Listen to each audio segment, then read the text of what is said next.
I'm Larry Whitinger. I live in Three Forks, Montana.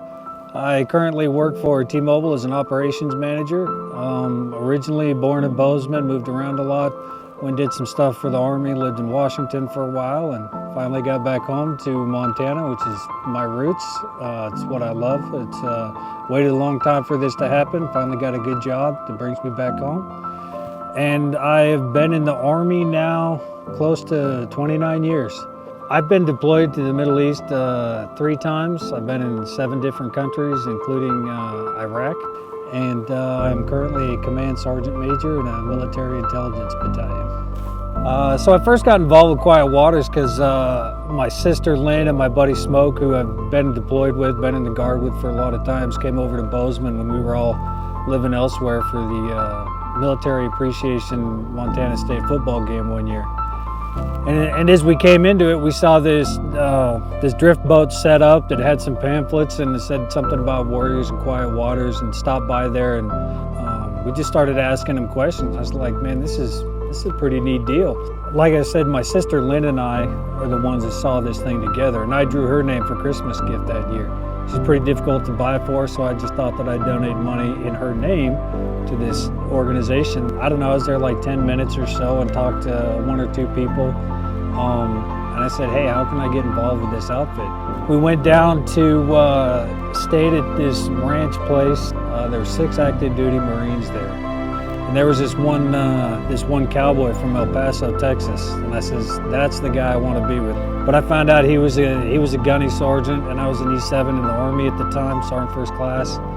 And he hopped in the Cadillac behind me, and we just went down and hit it off. And the next day they gave us our assignments where we got paired up with them because I was a companion, and me and Nick were paired up as warrior and companion, and just had a great time. But you know, there was 6 Marines. There was 1 E7, a major, a lieutenant, and a couple of PFCs. And you know, the Marines, they can be pretty regimented on rank and all that kind of stuff. But by the end of it, man, those guys were all sharing stories, calling each other by their first name. And that took like 4 days for that major to even contemplate thinking about doing. But by the end of the night, we're all sitting around the fire ring after the sayonara dinner. And that major opened up about the deep, dark places that he'd been. My sister likes to say that, she's like, Larry, you just come off of there with the biggest high in the world. And you just seemed alive. It's just something that I knew that I needed to do for as much as I can for the rest of my life. So that was my first experience. I've been doing it, 6 years now. I was a companion like 3 years. You know, another personal experience I have is I was a first sergeant in this military intelligence company.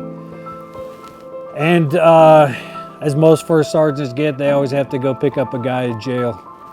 And so I called Saul one day and I said, hey, Saul, what can we do for this guy? He's in a bad spot.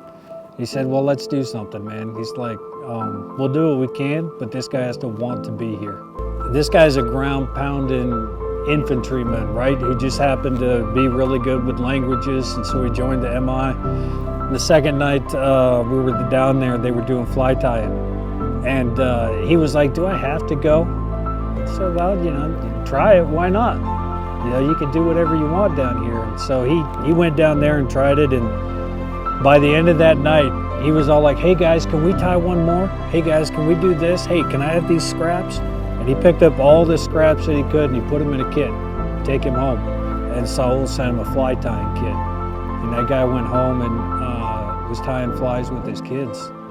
And it's the most time he'd ever spent with his kids. I volunteered for 5 years, and then I was invited to come back as a warrior. And I didn't even know what to say. It was pretty emotional for me, because I'm the type of guy who's just here to take care of Joes, right? And you know, I'm like your typical crusty old senior non-com. I don't like people trying to take care of me, but I let it happen, and man, that week flew by.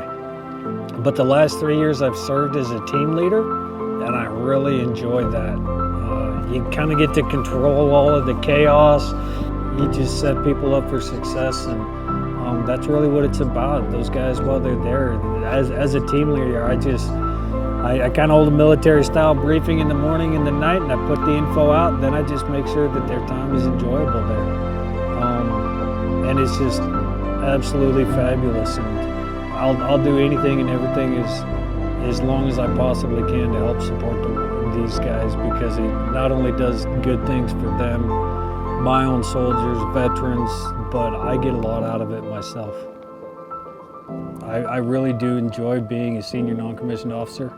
You know, people ask me all the time, Larry, when are you going to retire, man? In June will be 29 years. When are you going to retire? And I do it because I still enjoy taking care of troops. I still enjoy seeing them become better people, become better soldiers, become just better at general in life.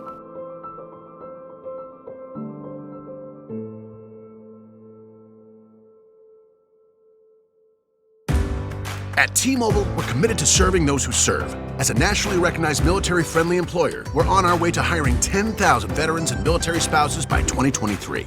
And our commitment doesn't stop there. At T-Mobile, we offer exclusive savings on plans for military and veteran families.